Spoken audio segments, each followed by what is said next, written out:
பங்குனி உத்திரம் அன்று எப்படி விரதம் இருக்க வேண்டும் தெரியுமா? பங்குனி உத்திரம் என்பது முருகப்பெருமானுக்குரிய விரத நாட்களில் ஒன்றாகும்.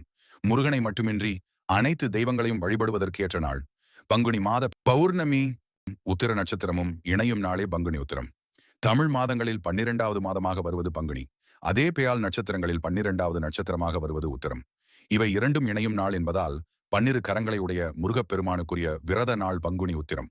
அதிகாலையில் எழுந்து குளித்துவிட்டு முருகனுக்குரிய வழிபாட்டினை செய்து அன்று முழுவதும் உபவாசமாக இருந்து விரதத்தை தேடர வேண்டும். நாள் முழுக்க விரதம் இருந்து மாலையில் முருகன் கோயிலுக்கு சென்று அர்ச்சனை செய்து விரதத்தை நிறைவு செய்யலாம். வயதானவர்கள், உடல் நலம் பாதிக்கப்பட்டவர்கள் பால், பழம் போன்றவற்றை உண்ணலாம். ஒரு வேளை மட்டுமே உணவு உண்டும் விரதம் இருக்கலாம். நாள் முழுவதும் முருகன், சிவன் மந்திரங்களை உச்சரிக்க வேண்டும். அதிகம் பேசாமல் விரதத்தின் போது மௌனமாக இருப்பது நல்லது.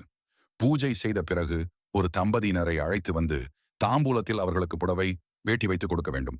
தொடர்ச்சியாக 48 ஆண்டுகள் இந்த விரதத்தை அனுஷ்டித்து வந்தால் அடுத்த ஜென்மத்தில் தெய்வீக பிறவியை பெறுவார்கள் என்று கூறப்படுகிறது. இந்த வீடியோ உங்களுக்கு பிடிச்சிருந்தா லைக் பண்ணிட்டு முருகன் ஆராதனை யூடியூப் சேனலை சப்ஸ்கிரைப் பண்ணிடுங்க.